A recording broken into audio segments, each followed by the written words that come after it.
Bonsoir à toutes et à tous. Et tout d'abord, un réel plaisir de vous retrouver ici pour la première conférence Sport Santé qui a lieu dans le cadre de la 41e édition, s'il vous plaît, de Touraine-Court. Cette conférence Sport Santé en partenariat avec Eau du bassin rennais et Terre de Source. On va traiter de quoi ce soir? Eh bien, on va traiter des différents impacts qu'a l'activité physique sur d'une part la santé et également le bien-être. Alors, il fallait une marraine, bien sûr, pour Touraine-Court, et cette marraine nous fait le plaisir d'être à nos côtés également ce soir pour cette conférence. On a le plaisir d'accueillir Eunice Barber, qui a marqué l'histoire de l'athlétisme français avec pas moins de 16 sélections en équipe de France. On se souvient de quoi? On se souvient en 2003. Vous voyez, quand je vous dis en 2003, j'ai des frissons sur les avant-bras lorsqu'elle avait été tout simplement sacrée championne du monde du saut en longueur, vice-championne du monde de l'heptathlon. On s'en souvient, c'était à Saint-Denis. Le public lui était complètement conquis. Il n'y a pas eu que ces deux titres. Il y a eu également 2 médailles d'argent, 3 médailles d'argent, une à Helsinki en 2005 à l'heptat. C'est ça, Eunice? C'est ça. Une autre à la longueur en 2005, toujours à Helsinki, et toujours détentrice des records de France du saut en longueur avec 7 mètres 05. Et Hélène, bonsoir. Le record de l'hepta pour Eunice. Ah bah bonsoir Philippe. Oui. Le record de l'hepta pour Eunice, 6889. Est-ce que j'ai bien travaillé? Ah, bon. 6889 points à l'heptathlon, une performance Voilà. extraordinaire. Un grand merci d'être à nos côtés. Je vais te demander de prendre le micro. Lorsque le comité d'organisation t'a demandé de parrainer d'une part cette conférence et d'autre part la 41e édition de Touraine-Court, 41e édition, c'est pas rien. Tout de suite, tu as dit, OK, je serai présente. Qu'est-ce qui t'a motivé pour être à nos côtés? Ben, c'est le sport, c'est l'athlète, c'est la course, c'est la convivialité. Et du coup, bon, après, on sort des moments difficiles. Je pense que les gens sont contents de venir se défouler. Bon, voilà, c'est la fête, en fait, le running, quoi. Voilà, c'est le running et tu avais parfaitement raison de dire c'est la fête parce que dès demain, ça sera la fête et dimanche, si vous me permettez l'expression, ça va envoyer un peu sur l'ensemble des courses et qui vont s'ouvrir dès 9 heures le dimanche matin. Alors, j'ai un président qui est en pleine réflexion, nouveau président de Touraine-Court, Cyril Patro. On a su, avec ton association qui a été créée officiellement, il me semble, au mois de mars, relever le défi d'une part de cette 41e édition et également avoir eu le courage ce soir d'organiser cette première conférence, Cyril. Oui, effectivement c'est un défi. On le mesure mieux quand on est dedans et on le mesurera encore mieux dimanche soir quand on aura effectivement clôturé la 41e édition. C'est un défi qu'on ne peut pas relever sans les partenaires et j'insiste pour remercier ceux qui font que cette conférence soit possible, à savoir Terre de Source et Citédia qui nous met à disposition ce magnifique auditorium que je ne connaissais pas, mais dans lequel je reviendrai très certainement l'année prochaine pour faire une autre conférence. Après, pour la conférence, pour nous, elle coulait de source, sans vouloir faire de mauvais jeu de mots, mais elle coulait de source. Et ça semblait comme une évidence. On veut l'inscrire dans le temps, donc les choses vont s'installer tranquillement. Et qu'est-ce qui nous a motivés sur le thème? Bon, j'ai assisté à une conférence de François Carré il n'y a pas très longtemps, donc je vais reprendre quelque chose qui lui est cher. C'est l'homme est né pour courir, il sait courir, il est fait pour ça. Et donc ça, c'est une image qui me reste et que je veux faire remonter ce soir. Le deuxième point, c'est que ce matin, j'étais avec les courses scolaires. Et franchement, qui a dit que les enfants ne savaient pas courir? Je les ai tous vus heureux de courir, dans un schéma qui était sans compétition. Et ma foi, c'est ce qui fait aussi qu'on est là ce soir pour comprendre que l'homme est fait pour courir. Il court dès qu'il est tout petit. Il n'y a pas de raison qu'on s'arrête quand on est plus grand. Et ce fil directeur, on va l'avoir toute la soirée, en passant par les petits problèmes de santé qu'on va avoir et pour lesquels le sport peut nous aider, à surmonter. Voilà pour ce qui me concerne. Je ne vais pas être beaucoup plus long, je vais surtout laisser la parole à mon partenaire qui est à ma gauche et à Eunice. Alors juste, je vais rebondir sur certains de tes propos. Tu parlais des enfants cet après-midi, on parlait des scolaires. Eunice, tu as débuté l'athlé à quel âge du côté de la Sierra Leone, il me semble? En fait, au Sierra Leone, on débute jeune parce que c'est comme les pays anglophones, le sport ça fait partie en fait de l'activité scolaire. Donc, on a commencé jeune, à 9 ans, 8 ans, on est déjà à faire des compétitions comme UNSS, mais encore plus grand parce que tout le monde, tous les jeunes, toute l'école se déplace en fait. Donc, c'est vrai, je suis tout à fait d'accord. Jeune, on est déjà dans l'esprit fun et compétition. Voilà, et puis il faut arrêter de dire, tu as raison Cyril, que les jeunes n'aiment pas courir. C'est faux. On va passer tout de suite le micro à monsieur Laurent Génaud, qui est le directeur de la collectivité des eaux du bassin rennais, et bien sûr à l'initiative de cette conférence ce soir avec Terre de Source. Merci. Alors vous vous demandez peut-être quel est le lien entre Touraine-Court et eau du bassin rennais et Terre de Source. Très rapidement, je vais vous en dire 2 mots. Eau du bassin rennais, c'est le service public de l'eau du robinet. L'eau du robinet que vous avez ici à Rennes, elle est produite et distribuée par Eau du bassin rennais. C'est à peu près 250 collaborateurs qui tous les jours sont dans des usines pour produire de l'eau potable, font les réparations des fuites, font tout un travail autour de l'eau. Et cette eau, elle est prélevée dans des rivières, dans des barrages, dans des forages, autour desquels il y a une activité agricole. Et donc, quand vous voulez avoir une eau de qualité, vous pouvez faire beaucoup d'investissements dans des usines, mais vous pouvez aussi travailler avec les agriculteurs pour que, par leur activité, l'eau que vous prélevez à des fins d'en faire de l'eau du robinet, elle soit la moins polluée possible. Et donc, pour faire ça, on peut donner un intéressement à l'agriculteur.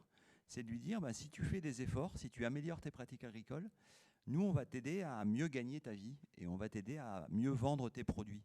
Et c'est là qu'intervient ce qu'on appelle le label Terre de Source. Le label Terre de Source, c'est quoi? C'est un label local qui est développé sur le bassin rennais, qui permet à des agriculteurs et avec des transformateurs, et donc il y a des meuniers, il y a des bouchers, des charcutiers, des boulangers, qui demain vont faire vendre à vous, là, les consommateurs, des produits étiquetés Terre de Source. Et ça vous donnera la garantie que ce produit-là, à l'origine, il y a un agriculteur qui a des bonnes pratiques pour protéger l'eau. Et il y a un agriculteur qui s'est mis d'accord avec celui qui va lui acheter sa marchandise, qui s'est mis d'accord avec le boulanger, pour que la valeur ajoutée du produit, elle soit justement répartie, et que l'agriculteur qui a fait des efforts, il est rémunéré de ses efforts.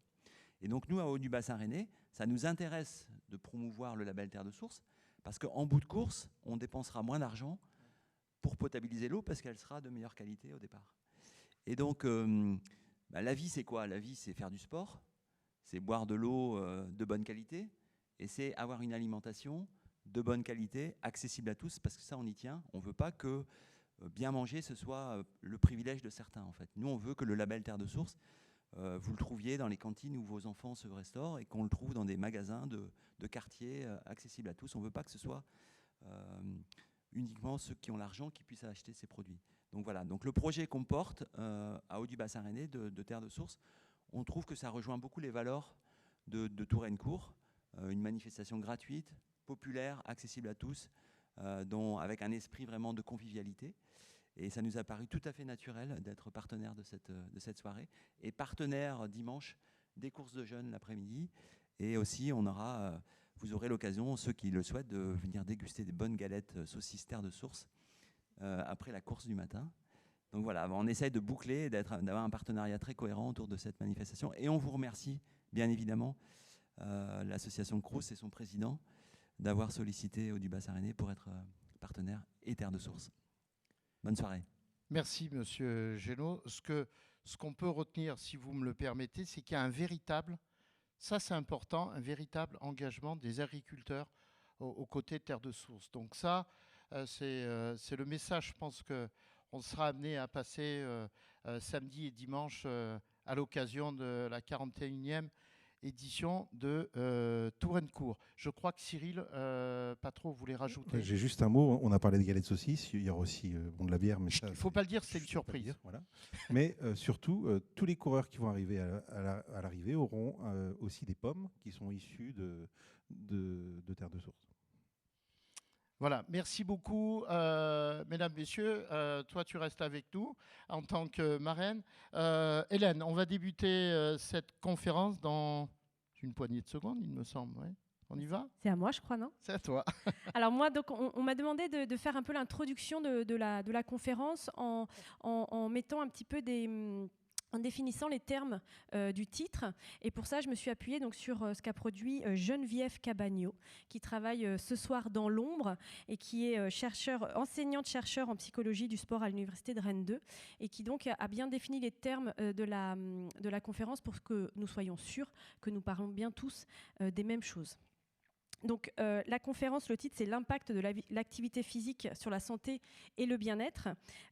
Donc, la santé, c'est un concept qui a beaucoup évolué depuis quelques décennies. Il y a quelques temps, quand on parlait de santé, on parlait d'absence de maladie. Aujourd'hui, c'est un terme qui est considéré de façon beaucoup plus plurielle, à travers plusieurs dimensions. Et la notion de santé renvoie aujourd'hui à une perception individuelle de soi. Donc on a la définition de l'OMS. La santé est un état complet de bien-être physique et mental et social qui ne consiste pas seulement en une absence de maladie ou d'infirmité. Donc être en bonne santé ne se résume pas à la présence ou l'absence de critères objectifs, mais se comprend au regard du ressenti de chacun. Donc il faut bien comprendre qu'aujourd'hui, la santé, c'est un état subjectif et évolutif. Le deuxième terme qu'on souhaitait aborder, c'était le terme activité physique. Donc l'activité physique est de plus en plus largement évoquée comme représentant un levier pertinent pour être en bonne santé, ou plus précisément pour se sentir en bonne santé. L'activité physique fait l'objet de recommandations par la haute autorité de santé, ce sur quoi les intervenants vont revenir ce soir. Mais à quoi renvoie ce terme d'activité physique que l'on associe très souvent à la notion de sport ? Et est-ce à tort ou à raison que ces deux termes sont souvent utilisés de manière si proche ? Donc on va y revenir au cours de la soirée. On parle d'activité physique quand il y a une dépense énergétique supérieure à la dépense habituelle.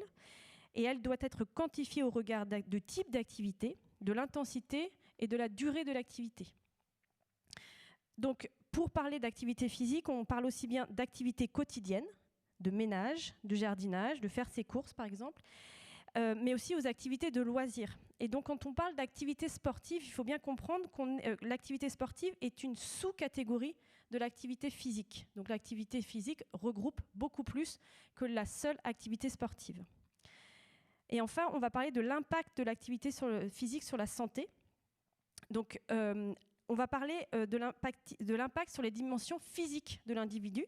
On peut parler par exemple des fonctions cardio-respiratoires, etc., qui sont des fonctions dont on parle beaucoup évidemment dans la course. Mais aussi on va parler, et c'est ce dont Eunice aussi a parlé tout à l'heure en parlant de convivialité, etc., on va parler de l'impact sur la psychologie des personnes, l'impact sur le stress, sur l'anxiété, etc. Et encore de la dimension sociale sur la vie des personnes, donc ce dont tu parlais Eunice dans la convivialité. Donc ce sont les 3 problématiques qui seront abordées ce soir. Page.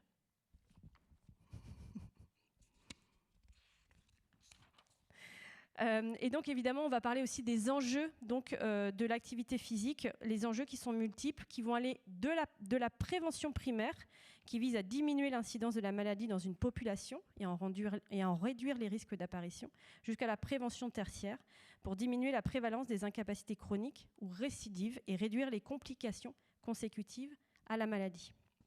On parlera donc de promotion à la santé et d'éducation à la santé. Voilà, je pense qu'on a fait l'intro, la définition des termes. On va passer donc à la première problématique et pour cela, on va inviter à nous rejoindre M. Vincent Daniel, médecin du sport au CHU de Rennes-Pontchaillou, ainsi que Sophie Morel qui va pouvoir témoigner d'une partie de son parcours de vie.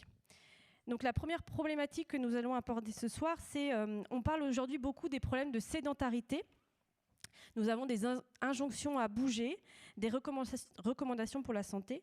Et on voit donc que l'activité physique est un levier voire un outil de prévention et de réadaptation. Oui, en effet. Alors, on n'a pas défini non plus la sédentarité, parce que premier niveau, premier échelon, on pourrait dire que ce serait la sédentarité, c'est-à-dire le temps qu'on passe assis, comme nous tous presque, sauf vous, qui avez la chance de ne pas être sédentaire. Donc ça, c'est le premier niveau qui déjà est pourvoyeur de méfaits pour la santé, hein, et même qui augmente la mortalité. Et un chiffre simple, hein, quand on compare des personnes assises par rapport à des personnes debout, c'est à peu près 20% de mortalité en différentiel. Donc après, la sédentarité, c'est surtout une question de durée. On définit un critère qui est autour de 8 heures à peu près. C'est-à-dire que 8 heures par jour assis, c'est très dangereux. Ça devient à être très dangereux. Et donc on n'est même pas encore dans le domaine de l'activité physique. Je pense que là, on est tous en train de réfléchir à le nombre d'heures qu'on passe assis. Bon, on fera tous notre bilan personnel. Donc c'est vrai que c'est un point important. Et effectivement, l'homme est fait pour marcher, est fait pour courir, hein, ça c'est sûr. Mais il s'adapte aussi beaucoup à son environnement. Il est très évolutif. Et donc quand l'environnement est confortable, qu'est-ce qu'il fait ? Il s'adapte, c'est-à-dire qu'il ne bouge plus. Donc on s'est adapté et à juste titre, on est beaucoup plus confortable et donc on n'a plus besoin de marcher ni de courir. Donc on est devenu sédentaire et inactif. Donc ça, c'est une adaptation humaine comme tout animal qui s'adapte à son environnement et on est très bon pour s'adapter aussi, surtout quand c'est beaucoup plus simple que de faire un exercice physique. D'accord. Et donc quels sont évidemment au niveau, vous dites que 8 heures, donc c'est le chiffre à peu près qui est retenu. Quelles sont les possibilités justement dans peut-être d'adaptation au quotidien ? Qu'est-ce qui est dans le monde du travail, par exemple ? Moi, je pense surtout. Alors en fait, les recommandations, c'est de rompre ces périodes de sédentarité par toutes les 90 ou 120 minutes. On les rompt en fait en se levant de 3 minutes, en faisant des petites choses, mais finalement, ça reste qu'une réduction du risque. Ça ne va pas annuler totalement, d'autant plus si on est inactif en parallèle. Et c'est vrai que c'est quelque chose qu'il faut éviter. Donc, adapter le travail, adapter le poste de travail, ou alors, comme on dit parfois, c'est-à-dire que prendre le risque d'être sédentaire, c'est s'obliger en quelque sorte à être un athlète de haut niveau. C'est-à-dire que pour compenser l'excès de mortalité, il va falloir du coup faire beaucoup plus de sport qu'un individu classique pour simplement arriver à un niveau zéro. Et quand on parle de beaucoup plus de sport, on parle de quoi ? Au moins 1 heure à 1 heure un quart par jour, tous les jours. Activité modérée à intense. Là, on parle d'activité physique. Hein. Ouais. Donc de la marche, par exemple ? De la marche, activité modérée. Donc c'est une marche, on va dire, soutenue, mais sans aller jusqu'à l'essoufflement. Ce serait à faire ça au moins tous les jours, si on est sédentaire dans le même temps. Donc c'est un défi pour celui qui est sédentaire, finalement, hein, c'est sûr. Et on parle aussi donc là dans cette partie donc de l'activité physique. Hein, je dis bien pas le sport, mais l'activité physique comme outil de prévention. Peut-être on peut parler déjà de la prévention, puis on parlera dans un deuxième temps peut-être de la réadaptation. Oui. Donc c'est vrai que l'activité physique, maintenant on a des référentiels d'études qui nous montrent bien que c'est efficace. On n'a plus besoin de débattre sur cette notion-là. Moi j'ai connu une période où on débattait sur les études qui justifiaient l'activité physique en prévention primaire. Maintenant, on sait que ça diminue, pour faire simple, la mortalité précoce. Donc, c'est quand on compare des sujets actifs versus inactifs, on diminue à peu près de 29 à 40% la mortalité. Quand on compare ces deux populations, actives et inactives, quelle qu'en soit la cause de la mortalité. Et quand on regarde dans le détail, ça fonctionne également de façon individuelle sur les maladies cardiovasculaires, sur la plupart des cancers, cancer du sein, cancer du côlon, cancer de l'endomètre, sur les maladies respiratoires.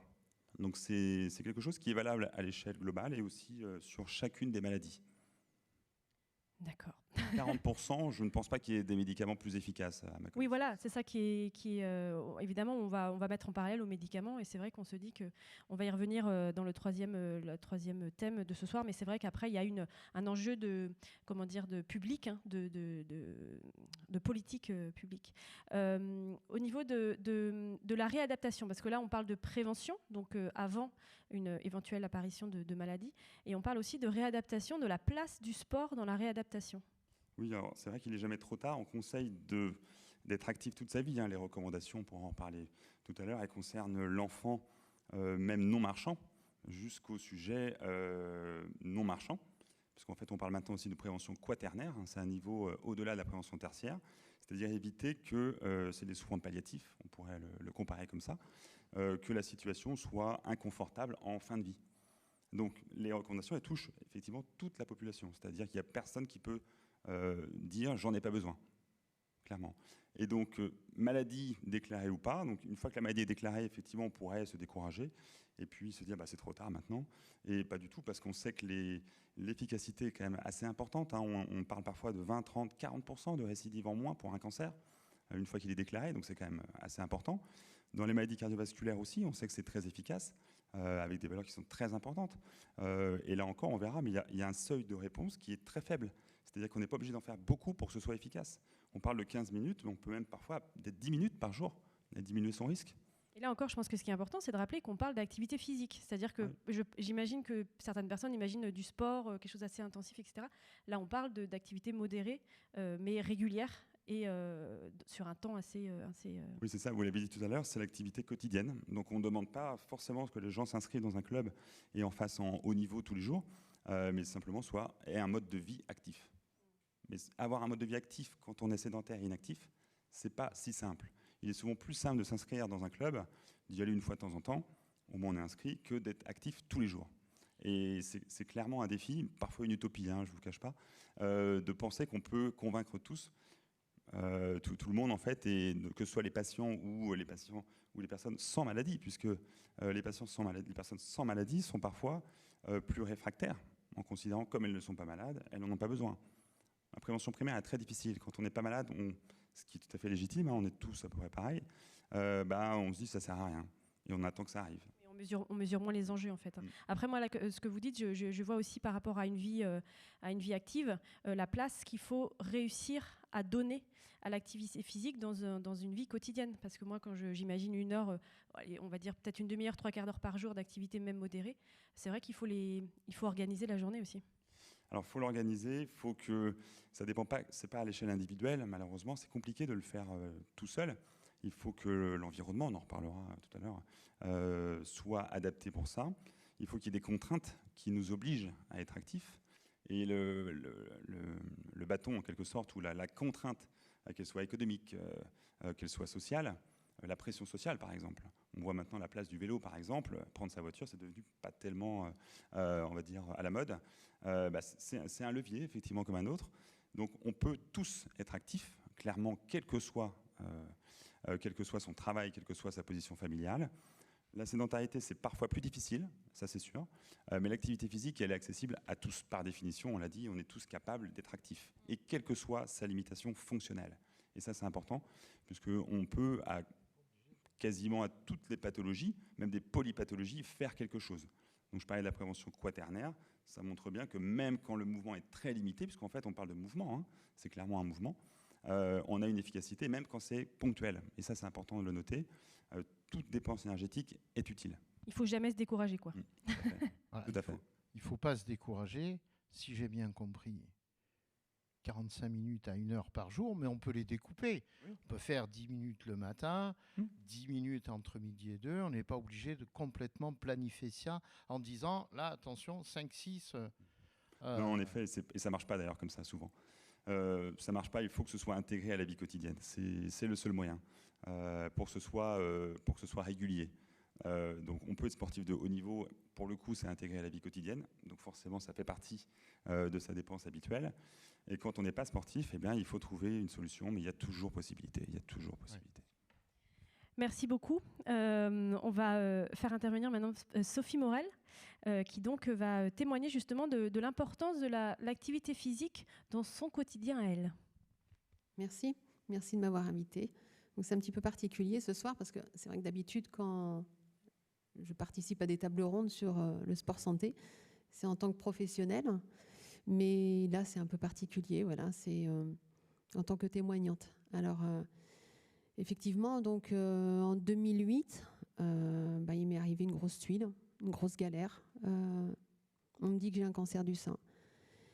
Et là, en plus, je ne fais pas d'un demi-mesure, c'est un truc bien hard. Donc, je vais avoir des traitements très lourds, très longs et très lourds. Et tout de suite... parce que j'ai ce comportement, en fait, je me mets en mode survie. Il faut absolument que je me batte parce qu'il va falloir que je m'en sorte. Et j'opte pour... je me mets en mode guerrière. Donc, il va falloir que j'affronte tout ça, la maladie, mais aussi les traitements, parce qu'ils vont être super lourds. Et je me dis, je me mets en mode carrière sportive. Pour moi, c'est essentiel.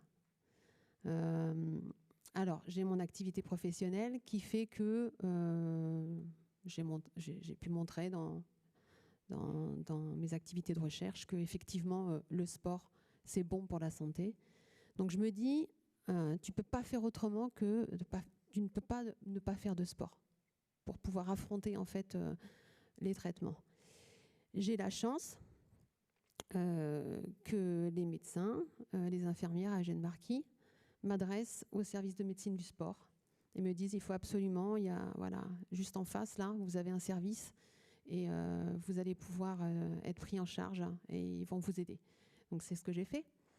J'ai été pris en charge par ce service et j'ai pratiqué de l'activité physique adaptée grâce à 2 enseignantes en APA, formidables, Séverine et Pauline, et Perrine, pardon. Et du coup, je me suis dit, ça ne peut être que bénéfique d'un point de vue physique, d'un point de vue biologique. Je savais que associer l'activité physique au traitement, il y allait avoir une synergie en fait des 2 modes d'action et je savais que ça ne pouvait être que positif pour moi et pour ma survie. Donc, alors est-ce que j'ai été moins fatiguée? Est-ce que je ne sais pas. Ce que je sais, c'est que j'imagine que j'ai maintenu ma condition physique. J'ai induit des adaptations cardio-respiratoires, etc., qui fait que je pense que je les ai eus, ces effets bénéfiques physiologiques. Et du coup, d'un point de vue psycho, finalement, ça l'a fait. Parce que de toute façon, je me disais, tu fais tout pour que tu t'en sortes. Donc, finalement, je sais qu'il y a certaines personnes, il y a des risques de dépression, etc. Finalement, d'un point de vue psycho, j'ai réussi à affronter en fait et la maladie et les traitements. Donc, bénéfice aussi psychologique. Et puis, on avait 2 heures d'activité physique adaptée par semaine, la marche nordique, du renforcement musculaire, qu'on faisait en collectif. Ça veut dire que on était tout un groupe. Et il y a des amitiés en fait qui se sont créées. On a partagé les galères, mais on n'a pas que partagé les galères. On a partagé plein de choses. C'était vraiment super. Je sais qu'il y a des moments où on s'est vraiment, vraiment marré. C'était vraiment chouette. Donc, bénéfices sociaux aussi. Donc, les 3 versants. Et voilà. J'ai envie de vous poser une question. Avant d'avoir contracté ce cancer du sein, est-ce que vous aviez une activité physique avant? J'étais pas sportive. Par contre, j'étais pas non plus sédentaire. Je suis quelqu'un qui bouge beaucoup. On fait de la marche, on fait des randos, voilà. Et à la maison, je bouge beaucoup. Je ne sais pas ce que c'est qu'un canapé. Donc voilà, je suis pas sédentaire, j'arrête pas. Donc voilà, j'avais pas ce passé sportif, mais par contre, j'étais quand même active. Merci beaucoup pour ces témoignages. Merci d'être venu. Et d'ailleurs, votre témoignage nous permet de faire la liaison avec le prochain thème, puisqu'on va parler des enjeux sociaux et sociétaux. Et là, évidemment, votre témoignage, ainsi que ce qu'a dit Eunice en début d'intervention, l'importance aussi du sport pour être ensemble et pour au niveau du psycho, comme vous dites, que ça aide. Donc, on va demander maintenant à François Leyondre de nous rejoindre. Merci beaucoup à vous. Donc François Leyondre, enseignant-chercheur en sociologie du sport à l'université de Rennes 2. Donc maintenant, nous allons aborder les enjeux psychosociaux de l'activité physique qui peut servir de moyen de prévention, d'insertion et de réinsertion des publics vulnérables, chose sur laquelle vous travaillez. Alors qu'est-ce que vous pouvez nous en dire ? Beaucoup de choses. Ça fait plus de 15 ans que je travaille sur ce thème. Alors peut-être on peut réagir un petit peu aux propos qu'on Bien sûr, allez-y, oui. Et puis ensuite, j'essaierai de répondre à votre question. Non, ce qui m'a interpellé, alors bien sûr, j'entends le discours médical et j'entends toute sa cohérence. Il est absolument nécessaire, il est utile et je ne voudrais pas le discuter dans le contenu. Mais je me permets de mettre un petit peu de réserve parce que, on l'a dit, l'environnement fait beaucoup. D'ailleurs, on pourrait même aller jusqu'à dire que si l'homme, au sens générique du terme, court, c'est peut-être pas tant naturellement que ça, mais peut-être aussi par environnement. La différence aujourd'hui, c'est que l'environnement, c'est nous qui le produisons aujourd'hui. Et j'ai parfois un peu l'impression que dans le discours médical qui adresse toute une série de recommandations qui sont incontestables sur le fond encore, et scientifiquement, je suis incompétent pour dire le contraire, mais j'ai un peu l'impression qu'on considère cet environnement comme un élément naturel du paysage, alors qu'on le produit. Et on le produit d'une manière pas toujours maîtrisée, mais qu'on pourrait probablement maîtriser politiquement, par un peu de volonté politique, et adresser des recommandations aux individus qui sont, vous l'avez dit, d'ailleurs très, très justement, difficiles à mettre en œuvre dans le quotidien, plus pour certains que pour d'autres, pour des raisons économiques, pour des raisons sociales, etc. Je doute que ce soit utile, ou en tout cas complètement utile, dans la mesure où on n'interroge pas cet environnement. Et j'aimerais bien que le discours médical, parfois, s'adresse aussi à ceux qui ont un effet sur l'environnement et qui, politiquement, peuvent prendre des mesures, s'adresser, contraindre non pas la vie quotidienne des gens, parce qu'on ne pourra pas contraindre la vie de certaines catégories de la population, mais on peut aussi contraindre des industriels, on peut aussi contraindre des marchands d'écrans et des fabricants, etc. Et donc le facteur premier, il n'est pas dans une espèce de laisser-aller des individus qui aiment se vautrer dans les canapés, regarder des écrans et manger des gâteaux. Le premier facteur, il est du côté de ceux qui les produisent et de ceux qui façonnent cet environnement. Oui. Voilà, donc ça, je pense que c'est quand même important. Et la légitimité du discours médical qui est forte peut aussi être un levier intéressant de communication à destination des responsables politiques, quoi. Dans ce que j'entends, vous parlez aussi peut-être d'une culpabilisation un peu d'un public qui est parfois vulnérable et qui donc n'a pas peut-être tous les outils ou toutes les possibilités. Oui, alors culpabilisation, ça a clairement un effet culpabilisant, hein. Quelqu'un qui est sédentaire et qui voit tous ceux qui enfluent au cours dans les rues, à chaque fois qu'il y en a un qui passe, se dit il faudrait que je m'y mette. Je m'en veux, etc. Tous ceux qui montent sur la balance et qui voient que le chiffre augmente de semaine en semaine et de mois en mois, évidemment culpabilisent.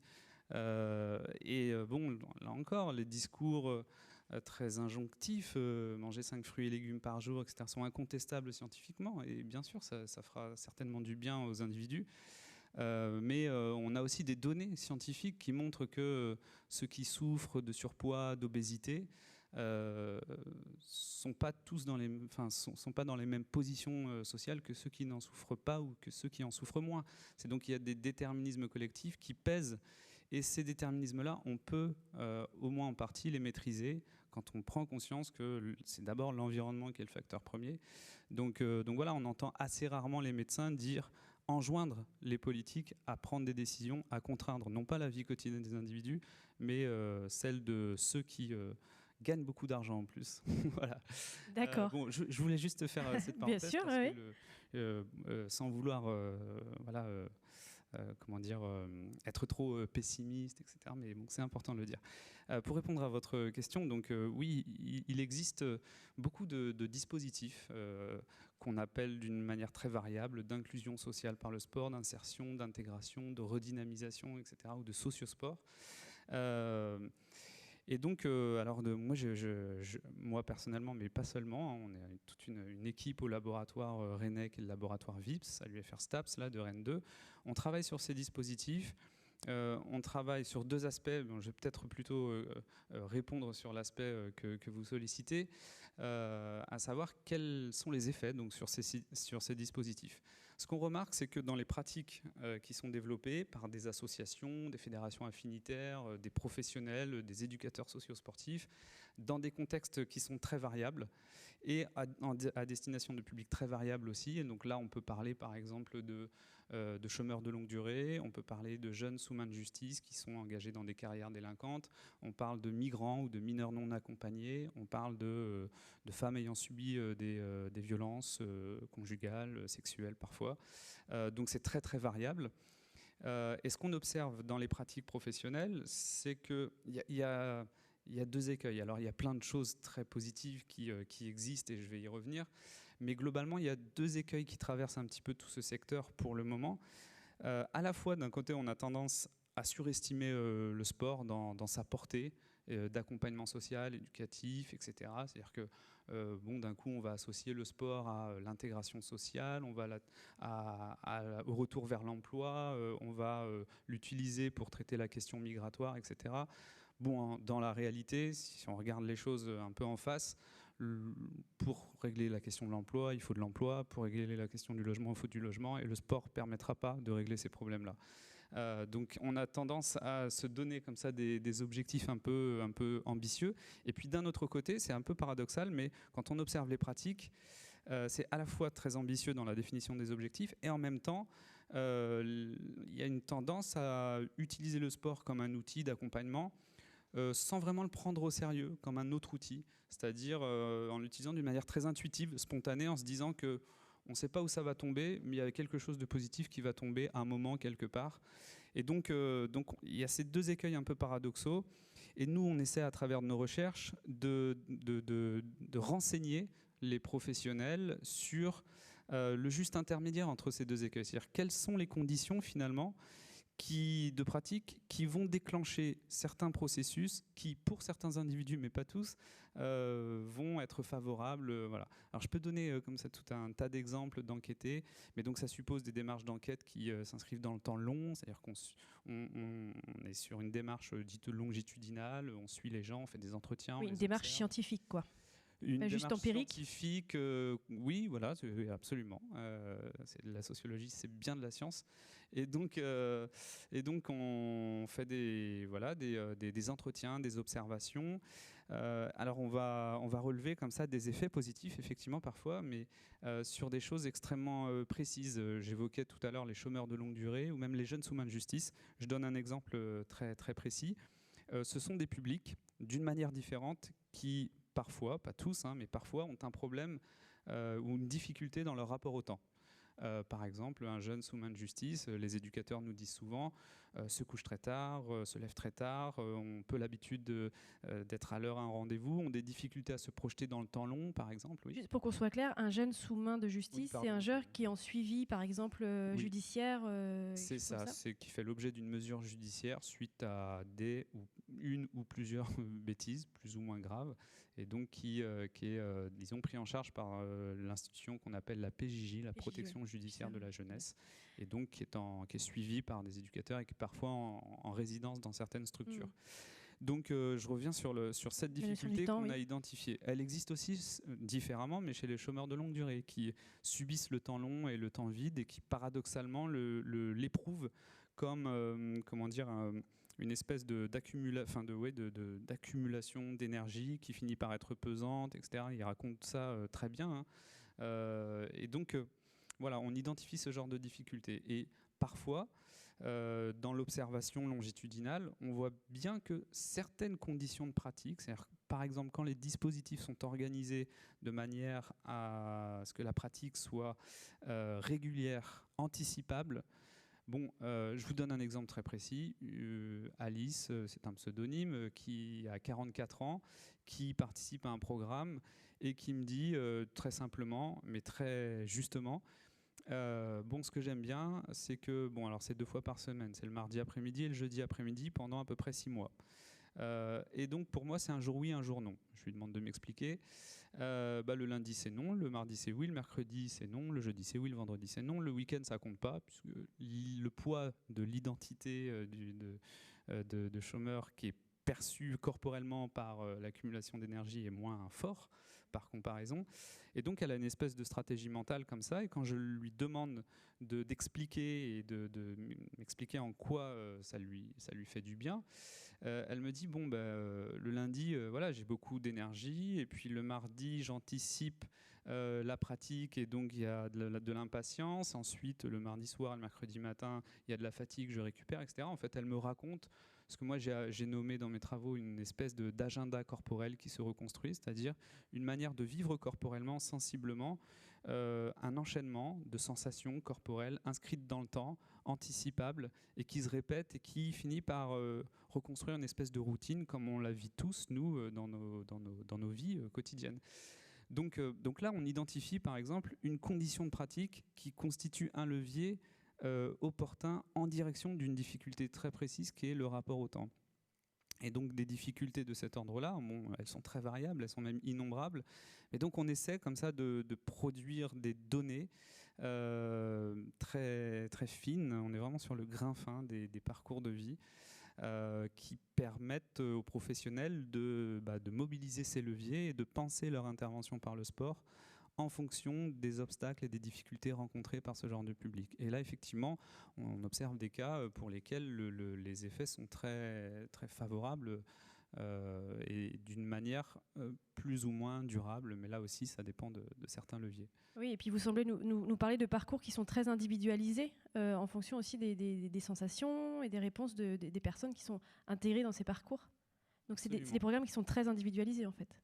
Absolument. C'est aussi un des écueils, c'est que souvent pour développer ce genre de programme, il faut de l'argent. Pour avoir de l'argent, il faut répondre à des appels à projets. Et pour obtenir cet argent dans le cadre d'appels à projets, il faut, répondre d'une façon conforme, parfois un peu stratégique et d'une manière globale, en identifiant non pas des difficultés précises, mais des publics tels qu'ils sont catégorisés institutionnellement. Et donc on va identifier celui des chômeurs, celui des femmes isolées, etc. Bon, en réalité, dans ces publics, il y a beaucoup de variétés et beaucoup de difficultés singulières, très spécifiques à chacune des personnes.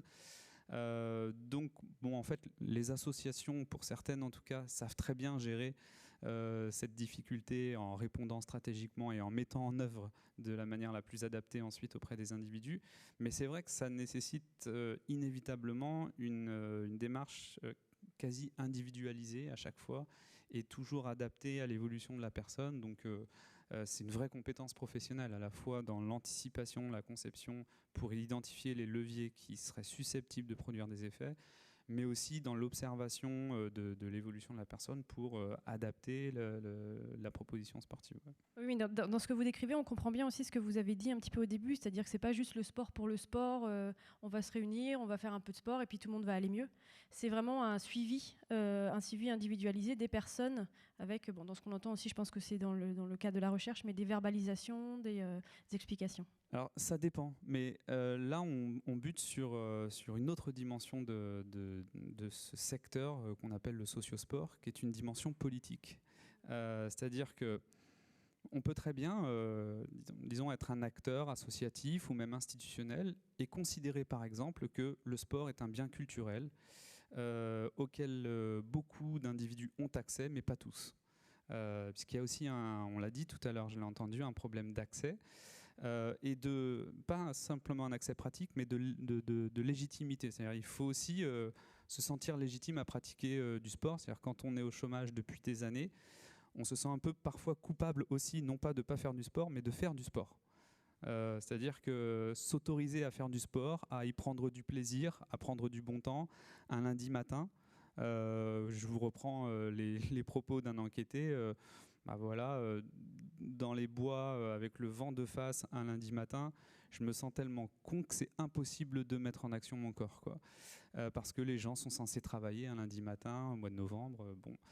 Voilà, donc il y a l'accès pratique et puis il y a l'accès au sens de se sentir légitime. Ensuite, on bute, je le disais, sur une question politique parce qu'il y a des associations qui disent on va proposer du sport, non pas pour transformer l'individu, qui est ce qu'il est, mais parce que c'est un bien culturel auquel ils peuvent aussi avoir accès, c'est-à-dire qu'ils le considèrent comme un droit.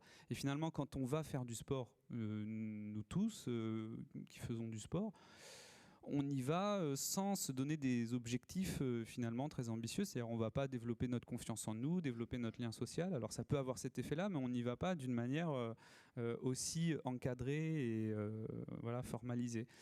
Donc ça peut être un choix politique aussi de considérer que le sport n'est pas un outil de transformation de l'individu ou d'accompagnement, mais que ça peut être une finalité en soi. D'autres, où là, le plaisir et la convivialité devient la finalité. Ça n'empêche que dans une autre démarche, le plaisir, la convivialité peut exister et même parfois être un levier. C'est-à-dire que, oui, j'ai l'impression que vous avez une question. Non, je voulais juste rebondir sur vos propos. Vous avez parlé un peu du monde associatif en disant les associations, etc. Il faut savoir que le ministère, qui est le ministère de tutelle de toutes les associations sportives, sur l'ensemble des différentes fédérations, insiste réellement pour que dans les assos de toutes les fédés, il y ait dans chaque club une partie justement pour l'activité physique sans objectifs. C'est-à-dire, on se dit, voilà, je ne vais pas aller faire la 41e édition de Tour & Court parce que voilà, je vais dans un club et je veux faire 34 minutes aux 10 km. Même si c'est pas ça. Donc, très bien de la faire aussi. Oui, c'est très bien de la faire aussi. Je suis d'accord avec toi. Donc, il y a également, depuis quelques années, un engagement du ministère vis-à-vis des fédés et les fédés vis-à-vis de leur club. Ça, c'est important aussi. Oui, bien sûr, il y a une forte incitation même financière. Il y a des appels à projets, en particulier depuis que Paris 2024 est en perspective. Il faut aussi avoir à l'esprit que c'est une manière de justifier la version compétitive du sport, puisque la justification économique a globalement été invalidée par les économistes et que désormais on a glissé sur une justification plus sociale. Donc oui, il y a une très forte incitation. Espérons qu'elle continue au-delà de l'événement. Voilà, et donc justement, cette dimension, on peut aussi admettre, par exemple, que le ministère de la Justice et de la PJ ait des objectifs et appréhende le sport comme un outil et pas simplement comme une finalité. On peut admettre que, voilà, dans le cadre de leur politique sociale, les départements financent des dispositifs socio-sportifs. Et là, ce qui est intéressant aussi sur la dimension politique, c'est de voir à quel point elle se niche dans les propositions concrètes et dans les situations sportives et dans les objectifs qu'on leur donne, etc. C'est-à-dire que si par exemple on s'adresse à des chômeurs de longue durée qui sont bénéficiaires du RSA, c'est-à-dire qui sont arrivés en fin de droit, qui sont au chômage depuis longtemps et qui bénéficient des minima sociaux, on voit bien que c'est pas la même chose, par exemple, de leur proposer de faire de la natation en leur demandant, en les incitant à faire des longueurs, à formuler un projet de progression, à faire des efforts, en leur fixant des objectifs qui consistent à redevenir responsables d'eux-mêmes, à retrouver des réflexes d'hygiène. Alors, je prends des exemples de dispositifs que j'ai en tête. On voit bien que la démarche politique n'est pas du tout la même, et pourtant on parle de sport, qu'elle n'est pas du tout la même que quand on suggère aux participants de profiter de cette parenthèse pour prendre du plaisir et ressentir le plaisir de l'élément aquatique, se laisser aller, etc. D'un côté, il y a des objectifs qui suggèrent en creux que les situations de chômage sont liées au laisser-aller individuel, au manque de responsabilité, à tout ce qui ferait défaut moralement aux individus, alors que d'un autre côté, on voit bien en creux qu'on appréhende l'individu qui est en situation de chômage comme quelqu'un qui a la possibilité aussi, le droit, l'occasion de s'épanouir, de se laisser aller. Donc il y a cet écueil aussi qui est très fréquent, qui consiste à penser que quand il s'agit de sport, on n'est plus tout à fait dans la démarche politique. Alors même qu'on parle on l'a dit tout à l'heure, de chômage, de migration, de violence, de délinquance, etc. Ce sont des enjeux éminemment politiques, y compris quand on les appréhende sous l'angle du sport. Et ce qu'on va proposer comme objectif, comme situation sportive, comme démarche, comme activité, comme accompagnement, c'est là que se niche le traitement politique sans qu'on s'en aperçoive parfois. Donc, alors je ne voudrais pas avoir un discours trop critique, mais simplement un discours un peu préventif sur le fait que le sport peut être un outil très intéressant dans l'accompagnement social, et j'ai observé des effets incontestablement positifs, y compris sur le long terme, mais d'une part, il est très conditionnel, et que ces conditions sont précises et que ça ne se fait pas au hasard en fait. Alors on a, nous, chercheurs, une responsabilité là-dedans. C'est-à-dire qu'on a dit longtemps que le sport n'était intéressant qu'à certaines conditions, et on a mis beaucoup de temps à travailler sur ces conditions. On le fait maintenant. Et donc, il y a une communication possible, je pense, entre tout ce secteur qui est très vaste et qui est en fort développement actuellement, et les recherches en sciences humaines et sociales voilà, sur ces questions. Eh ben, merci beaucoup, Monsieur Vincent Leyondre. François, pardon, excusez-moi. François Leyondre. Beaucoup de lectures à faire pour nous dans quelques années sur des publications, alors. Merci de tendre le micro à Eunice. Eunice Barber a porté pendant de très nombreuses années le maillot de l'équipe de France d'athlétisme. Quelle importance cela a eu dans ta vie, notamment? Excuse-moi, je rebondis aussi sur... tu peux réagir sur les propos des uns et des autres. N'écoutez pas nos questions, répondez sur les autres. Vas-y. C'est des choses, j'ai toujours... J'adopte tout ce qui est psychologie, les gens, les attitudes des gens, et le sport et le social. Et j'aime bien quand tu dis c'est pas le sport ne va pas combler le chômage ou autre, il faut le travail et tout. Moi, je voudrais tout simplement apporter une petite chose sur le sport et le social en tant qu'athlète de haut niveau. Il ne faut pas prendre le sport comme un otage. Moi, je pense que c'est les hommes qui font du sport. Et quand on va dans un environnement sportif, la leçon, pour moi, envers le sport, c'est l'épreuve qu'on donne, les leçons qu'on voit par rapport à l'activité. Je ne sais pas si vous me comprenez. Je pratique mon sport et les leçons que je retiens de ce sport, la discipline que ça m'impose, le sport, le règle, je dois me réveiller, je dois faire tant de choses. Ça, pour moi, c'est la leçon de vie. Ce n'est pas le sport, ce n'est pas les gens, parce que chaque personne vient avec leurs problèmes dans le sport. Donc, le sport n'est pas responsable en tant que tel de le pratiquer, mais c'est à nous de trouver quel bénéfice ça nous apporte. Parce que on dit qu'on va faire du sport, vous allez être bien. Mais beaucoup d'athlètes, je parle déjà dans ma discipline, sortent déprimés. Oui.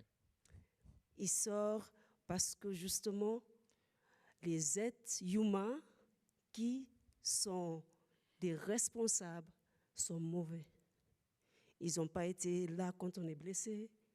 Ils n'ont pas été là. Ils n'ont pas les mots pour les gens. Donc, vous pouvez aller faire du sport, aller à l'église, mais si dans l'église, les êtres humains ne sont pas bien pour accompagner, l'église n'est pour rien. C'est des gens.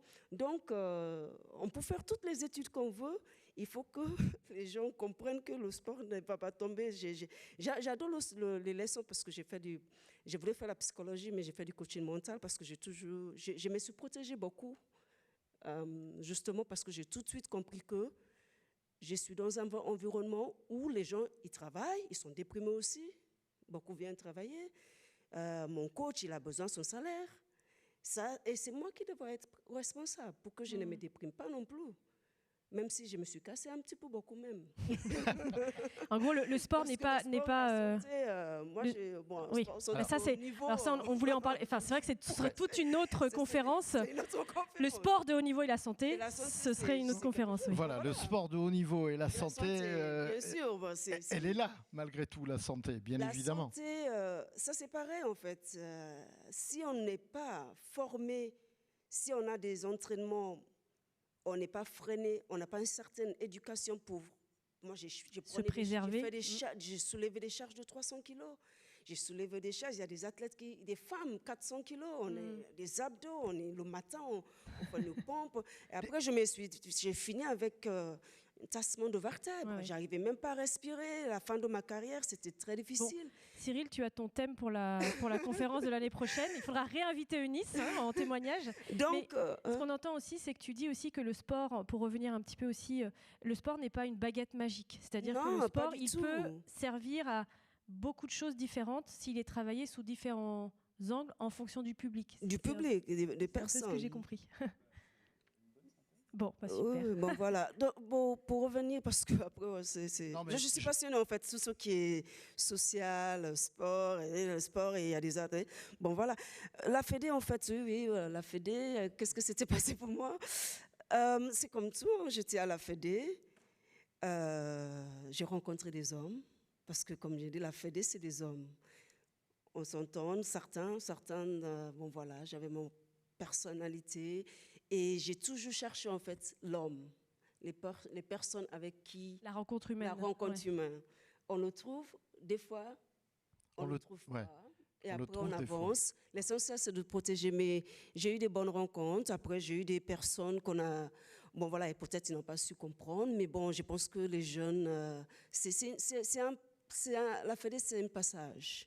Il faut pas... C'est ça, en fait. Il ne faut pas qu'on va... Il y a beaucoup d'athlètes qui dépendent de leur club, de leur association, de leur fédé, et après ils sont déçus. Je n'ai pas été déçue parce que j'ai dépendu en moi.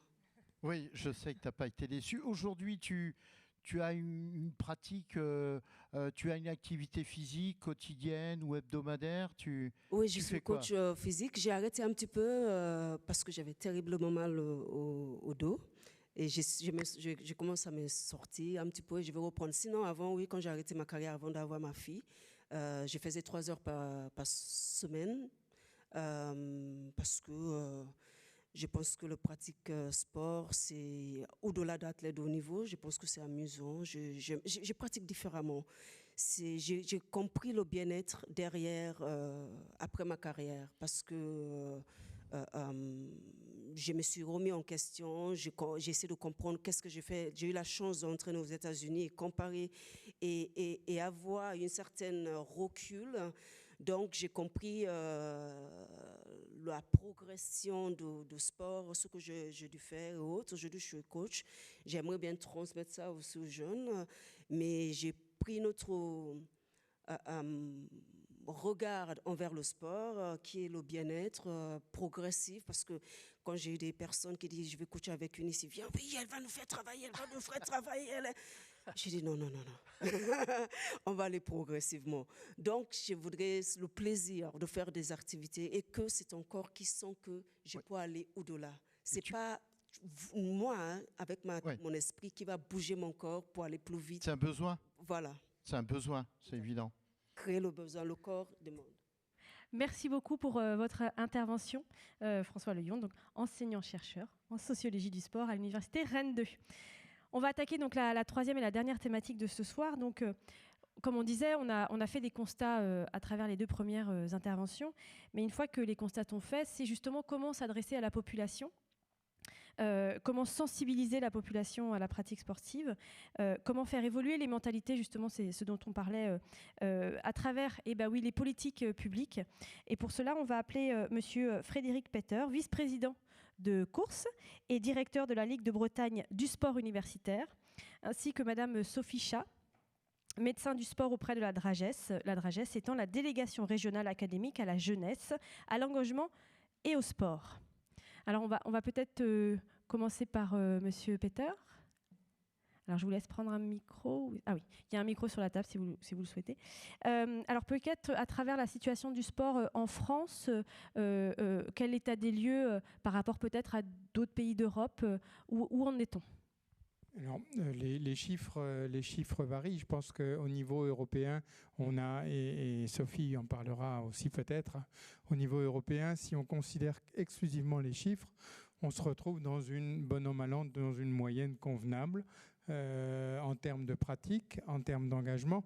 Mais derrière ces chiffres, il y a des pratiques qui sont fondamentalement différentes entre les pratiques de club, qui s'appuie évidemment sur le nombre de clubs qui est fondamentalement différent en fonction des pays.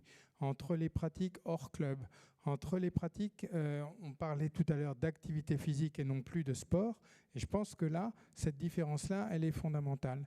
Et puis, au-delà de ça, on a une évolution dans les mentalités. C'est-à-dire que cette notion de pratique physique, elle n'a de sens que si on veut l'avoir à long terme, si on dépasse cette notion de performance et cette notion de sport, nécessaire, indispensable, parce qu'elle draine, parce qu'elle entraîne, parce qu'elle appuie. Si on ne peut pas être performant comme peut l'être Nice, peut-être l'es-tu un tout petit peu moins aujourd'hui et encore, mais voilà, ça fait partie des choses et des évolutions de la vie. Pour autant, la notion de conscience des activités physiques, la notion de bien-être dont tu parlais tout à l'heure et qui a été évoquée en début de cette conférence, elles sont fondamentales. Et ça, je crois que cette évolution des mentalités, la France, de ce point de vue, n'est pas forcément dans les premiers pays au niveau européen. Voilà. Et que peut-être, de temps en temps, les médailles masquent un tout petit peu une évolution des mentalités qui peut-être est à progresser encore. Une culture un peu du sport qu'il faudrait donc plus instaurer en France, c'est ça que... Sans doute une culture... De l'activité physique, en tout cas. Une culture de l'activité physique avec les considérations qui sont évidemment nécessaires d'un point de vue des urbanistes, d'un point de vue...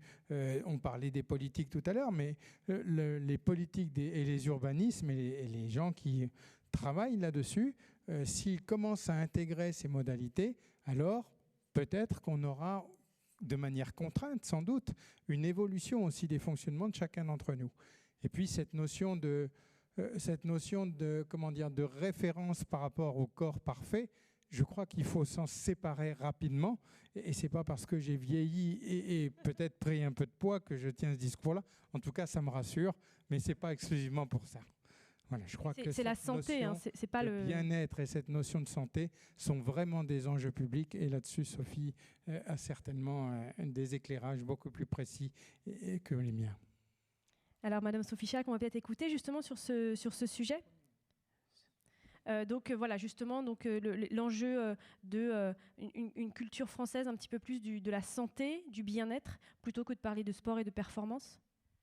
Oui, alors en effet, les autorités ont pris conscience quand même de des enjeux sanitaires, hein, parce qu'on est quand même dans une situation qui s'aggrave, hein, malgré tout, même si des choses sont mises en place depuis quelques années.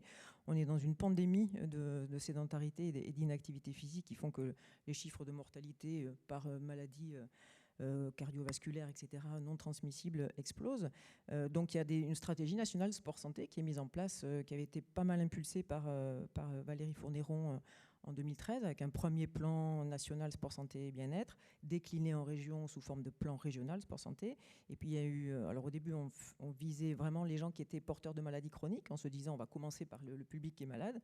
Et puis on s'est rendu compte que les chiffres d'état de santé de la population s'aggravant, qu'il était urgent de mettre toute la population en mouvement. Et donc la stratégie nationale s'est élargie à toute la population. Donc on incite tout le monde à adopter un mode de vie actif. Donc il y a un certain nombre de choses qui sont déclinées. Donc dans les régions, il y a des choses qui sont mises en place. On essaie de référencer, de repérer les clubs qui mettent en place des créneaux sport-santé, où on propose une activité physique qui est un peu différente, qui n'est non compétitive et qui est un peu différente aussi du sport-loisir. Parce qu'il y a beaucoup de gens qui se disent « j'ai compris que je devais bouger, mais moi je ne me sens pas sportif, je ne veux pas faire de sport ». Et puis beaucoup de disciplines, même en sport-loisir, sont encore trop intensives. Hein.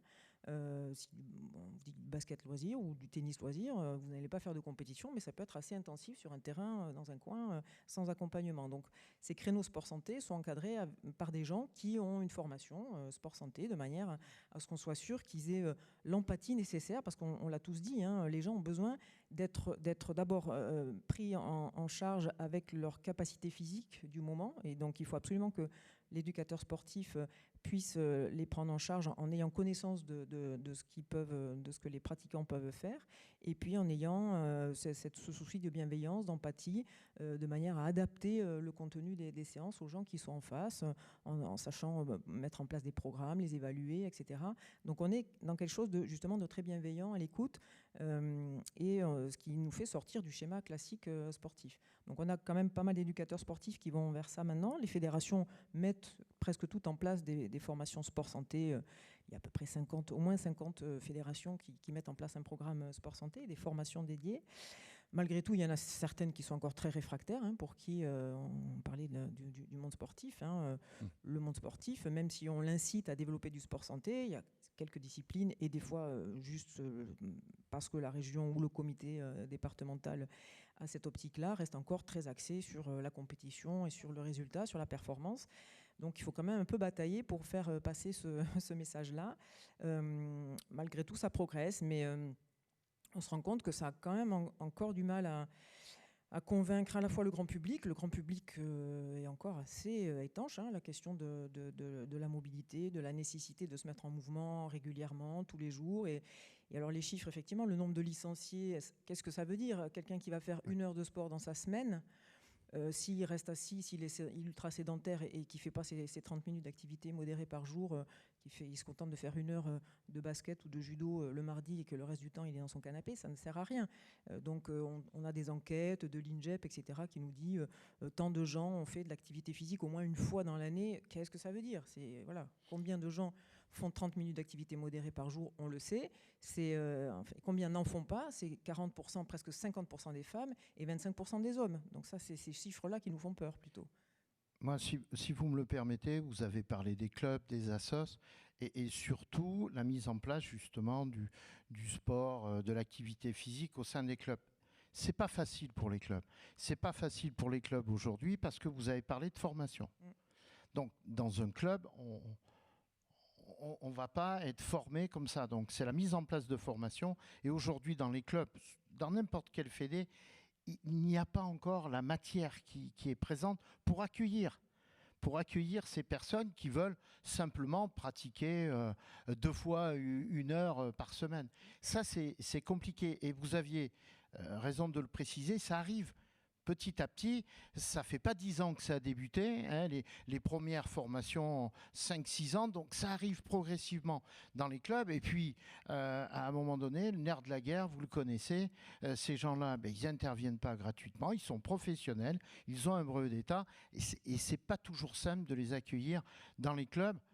Et les clubs font appel aux régions, aux départements, etc., pour pouvoir permettre... Oui. C'est voilà. en général ce qu'on nous dit, mais après les formations, alors la première c'était coach athlète santé, c'est l'athlétisme qui a mis en place, mais ça fait 12 ans, presque 12 ans maintenant.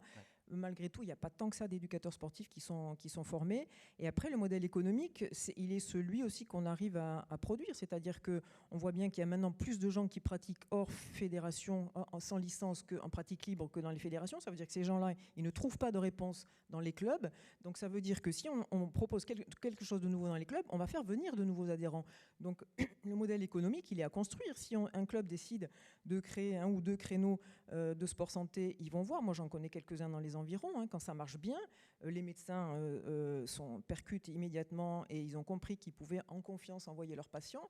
Et donc, on va se retrouver avec des créneaux de marche nordique ou pléthorique parce que ça marche très bien. Et là, du coup, on a plein d'adhérents qui arrivent. Donc, c'est une révolution, c'est une mutation pour le monde sportif, comme ça l'est pour la population générale, comme ça l'est pour le monde de la santé. Il faut changer de paradigme, il faut changer de mode de pensée autour de ça. Et après, ça marche. Les gens qui proposent quelque chose de bien et d'adapté, ils n'ont pas de souci de modèle économique. Non, ils n'ont aucun souci. Moi, je ne vais pas citer, je connais 2 associations, une qui est dans la Sarthe, une qui est dans l'Indre-et-Loire. La première frisote les 1200 licenciés, ce qui est important pour une fédération comme la nôtre en athlète. 1200 adhérents, 750 adhérents qui ne feront pas de compète.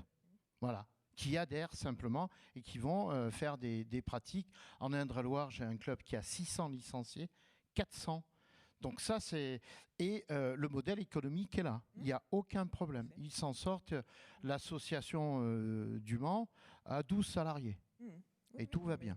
Non, mais c'est ça. Mais encore faut-il que ce soit un projet de club. Et très souvent, c'est soit porté par un président de club dont le salarié ne va pas être très convaincu par le sujet et qui ne voudra pas aller se former. Ou l'inverse, on peut avoir un éducateur qui croit, qui est convaincu par le sujet. Et puis le président de club qui dit non, mais écoute, on ne va jamais arriver à remplir ton créneau. Donc ça ne marche pas.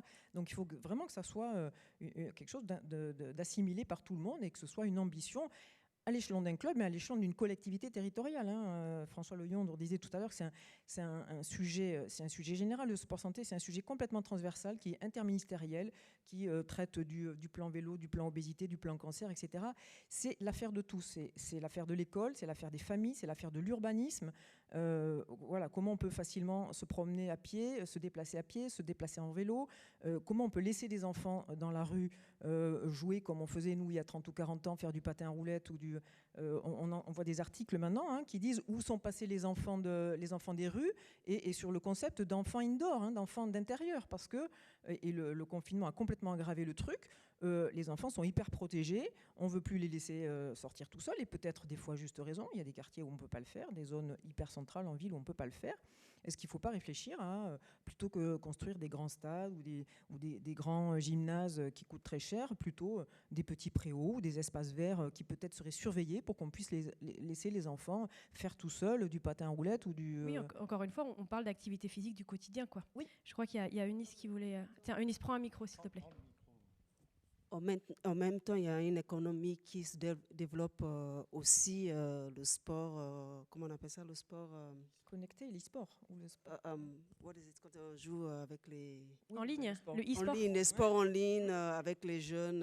Je pense que les fédés se mettent aussi le sport connecté et tout ça. Donc, je pense que pour faire sortir les jeunes, ça va être dur.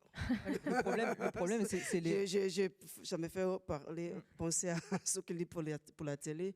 Donc, à mon avis, il y a une balance qui est économiquement, qui va développer là-dessus. Donc, il faut que la Fédé, les politiques font beaucoup pour faire sortir ces jeunes-là. Oui, il y a le sport en ligne, mais il y a tout le temps que les jeunes passent en ligne avec les réseaux sociaux, etc. Et s'il y a un obstacle actuel, c'est quand même le temps des écrans. C'est que tout le temps que les jeunes ne passent plus, que ce soit, mais même les enfants, déjà, ça commence, parce que je crois l'âge d'acquisition d'un smartphone, maintenant d'un premier téléphone, c'est 9 ans ou 10 ans. Donc au collège, ils passent 5-6 heures, voire 8 heures par jour sur leur écran, en dehors des heures de cours. Donc quand est-ce qu'ils trouvent 5 minutes pour aller faire du vélo? Pour être très proche du monde scolaire, personnellement, beaucoup des parents en fait, se retrouvent démunis. Donc il y a peut-être aussi des choses à adresser auprès des parents. Ils sont très très demandeurs en fait, d'aide pour gérer leurs enfants et les écrans. Et ça, c'est des choses qui nous disent beaucoup à nous. Oui. Je suis enseignante. Et c'est vrai que nous, on est un peu aussi nous-mêmes à leur dire... Enfin, moi, je ne suis pas formée sur cette question-là, même si je suis tout à fait réceptive des angoisses et des difficultés. Et c'est vrai que c'est peut-être une politique aussi à adresser auprès des parents. Il y a aussi le fait qu'on a beaucoup utilisé l'outil numérique pour l'enseignement. Ils sont sur les écrans avec nous aussi. Maintenant, tout est basculé sur les écrans. Est-ce que c'était une bonne idée de vouloir absolument acheter des tablettes à tous les enfants alors que le cahier de texte, ça marchait bien aussi? Ma dernière réunion, les parents m'ont demandé, s'il vous plaît, arrêtez de leur donner des devoirs où ils doivent aller sur l'ordinateur. Récemment, ma fille arrive avec la Lilo ou Lolila. À chaque fois, j'ai dit Lolila, même non, maman, c'est la Lilo. J'ai dit, mais peu importe, en fait, c'est pour aller faire des exercices sur écran, quoi. Et qu'on essaie de dire, il faut sortir de l'écran. Exactement, on est dans la contradiction en permanence. Après, il y a là aussi la responsabilité des parents qui ne donnent pas forcément l'exemple eux-mêmes. Regardez combien de parents sont dans la rue sur leur téléphone alors que les enfants sont à côté, que ce soit au restaurant ou aux arrêts de bus, l'enfant est à côté. C'est terrible, ça. Alors, c'est une catastrophe. Donc comment demander aux jeunes de se décoller de leurs écrans alors que les parents sont tout le temps dessus, et quand les gamins ne demandent rien, on va quand même leur coller l'écran sous les yeux au restaurant ou dans la poussette. Donc, mais ce que je veux dire, c'est qu'il y a des demandes. Donc ça veut dire que peut-être il faudrait réfléchir à des réponses, alors je ne sais pas qui, quand, comment, ça va être aussi une question de recherche, etc. Mais c'est vrai que, après, je vous avoue que je peux difficilement dire aux parents, arrêtez d'être sur vos écrans aussi. Mais oui, mais c'est vrai que c'est des questionnements qu'on a énormément. Ça s'associe avec l'alimentation aussi. François avait raison aussi. Il y a quand même un matraquage commercial et puis des arguments financiers qui sont que ça coûte moins cher d'acheter des sodas que d'acheter des fruits et des légumes. Donc on se bat contre des monstres, des géants. Oui, on se bat contre des géants, mais en même temps, le monde scolaire à tout niveau, au niveau de l'école avec... je parle des fédérations UCEP, hein, on propose des activités aux enfants. Quand on parle des collèges et des lycées, il y a l'UNSS. Donc il y a une véritable proposition. Moi, j'ai débuté le sport. Pourquoi ? Parce qu'un prof EPS m'a dit, voilà, tu cours pas trop mal, tu mets bien ton pied droit devant ton pied gauche, tu vas aller faire le cross mercredi prochain. Il avait de l'ambition, dis donc, ce prof. Et puis, au niveau universitaire également. Je veux dire, il y a des directeurs régionaux voilà, qui permettent aux étudiants, et on ne parle pas de sport de haut niveau, hein, je te regarde parce que je sais que tu es dans ce milieu-là, on propose à tous les niveaux, à un moment donné, jusqu'au bout de la carrière d'un étudiant, la possibilité d'avoir une activité, je ne parle pas sportive, une activité physique. Hein. Alors les solutions existent, mais concernant l'UNSS, le reproche qui est fait, c'est que souvent c'est le mercredi après-midi et que par exemple l'écart scolaire embarque tout le monde à midi et demi, et qu'il n'y a plus pour un enfant qui habite à la campagne où il va pas rester sur place parce qu'il n'y aura personne pour le ramener chez lui après. Et puis il y a quand même aussi la remarque que très souvent, alors l'UNSS commence effectivement à changer un petit peu, à proposer des choses un peu moins compétitives, mais l'UNSS c'était quand même assez souvent encore plutôt des choses un peu chronométrées, où on met les jeunes un peu en difficulté. Donc, je pense que ça a évolué. En train de changer, mais oui, puis il faut adhérer. Il faut que l'établissement adhère. Voilà. Et malgré tout ce qu'on constate, c'est que la condition physique des jeunes s'effondre. Les profs de PS nous disent ils arrivent en 6e, ils n'arrivent plus à courir 1 minute, ils refusent de marcher 15 minutes. Et tout ça, ça se mesure. Hein, ça se mesure. On a parlé beaucoup de la capacité cardio-respiratoire d'endurance des jeunes qui s'était effondrée de 25% en 40 ans. On trouve des papiers une équipe anglaise qui a mesuré la force musculaire des jeunes de 10 ans pendant 20 ans. Et elle s'effondre, mais d'année en année, et de plus en plus vite. Ils ont perdu 20% en 20 ans, 20% de force musculaire et 30% d'endurance musculaire. Donc la force musculaire plus la capacité cardio-respiratoire, c'est l'espérance de vie. Hein. Donc on a des jeunes qui ont une espérance de vie qui s'effondre. C'est la sédentarité encore qui touche les enfants dès le plus jeune âge. Oui. Je pense que vous vouliez intervenir, Frédéric Peter. Oui, juste confirmer qu'au niveau universitaire, effectivement, on se rend compte qu'il y a un pourcentage déclinant, diminuant, de jeunes et étudiants, y compris en STAPS d'ailleurs, dans des filières où on peut imaginer qu'ils ont une sensibilité un petit peu positive, et bien avec des jeunes qui ont des pratiques diminuant. Et au-delà de cela, l'entraînement régulier tel qu'on a pu le connaître il y a 50 ans, c'est quelque chose qui n'en mobilise plus qu'une partie infime. C'est-à-dire qu'on touche sur ce modèle-là, moins de 10% d'une population des pratiquants. Moins de 10% des pratiquants, les autres étant plus sur des pratiques un petit peu plus ludiques, un petit peu plus ponctuelles, c'est-à-dire qu'on peut les mobiliser sur une soirée du basket, événements, sur un événement, etc.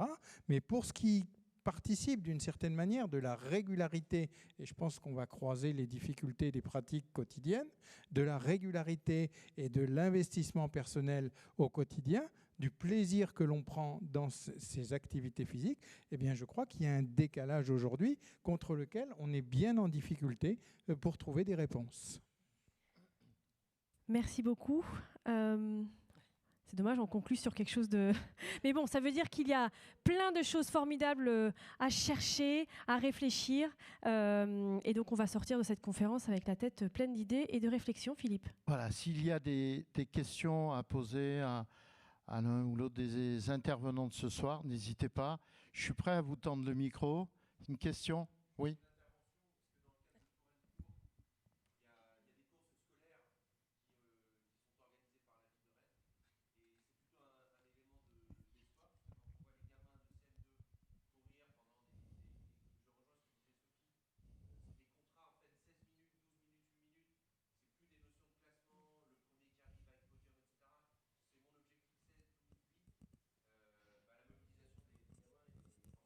Alors là, le monsieur disait, parce que comme vous n'avez pas pris le micro, au niveau de la captation, je vais juste donc reprendre ce que vous disiez. C'est-à-dire qu'on propose aujourd'hui différents modèles au niveau des courses, et par exemple avec des objectifs personnels, c'est-à-dire que les enfants, choisissent leur objectif, et donc ça fait qu'on les tient un petit peu plus motivés dans l'activité, si c'est bien ça que vous avez dit.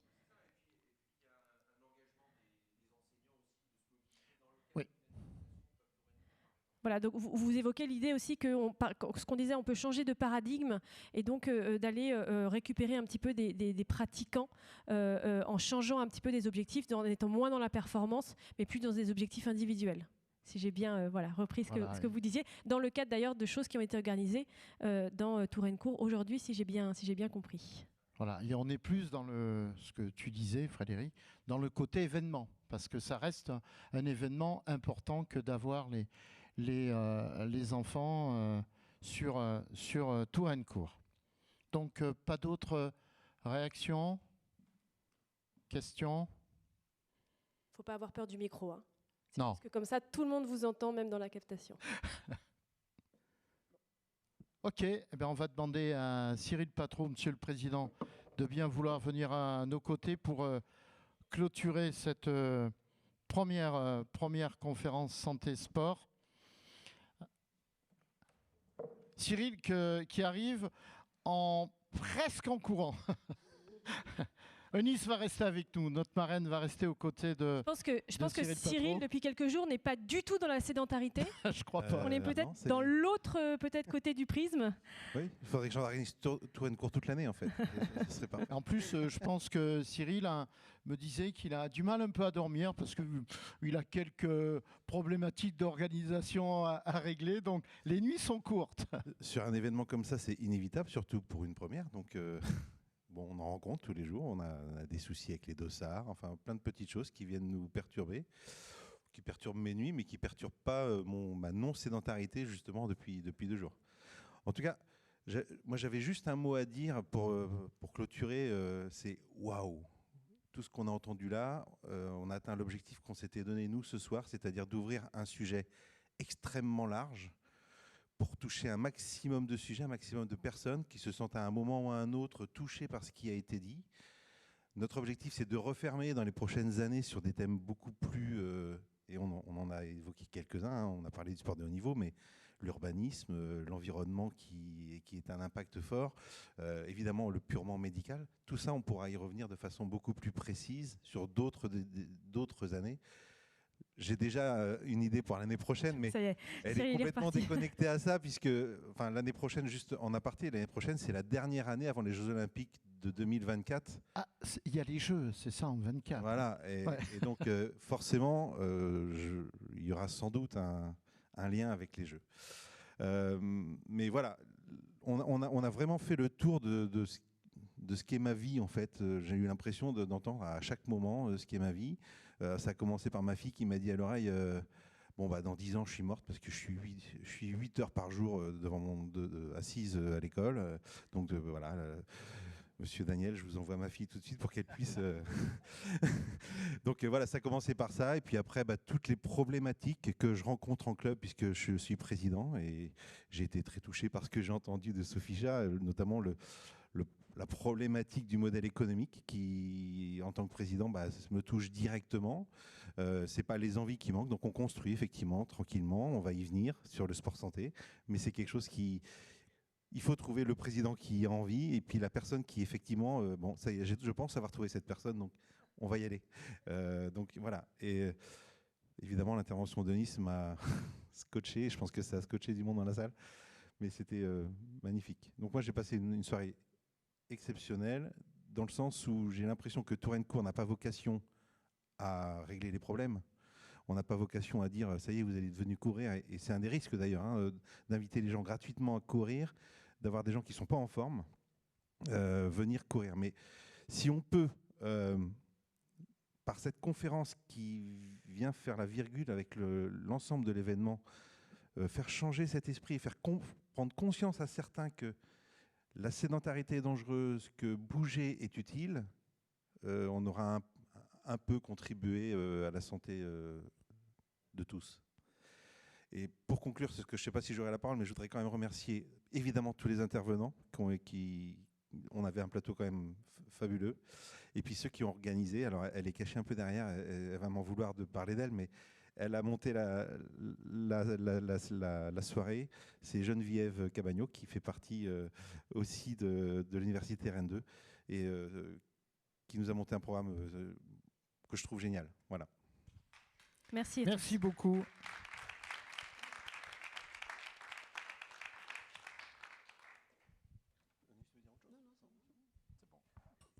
En tout cas, merci à tous. On mettra en ligne cette conférence pour qu'elle soit vue par le plus grand nombre. Et rendez-vous demain à 15h avec la première course, la Columbia.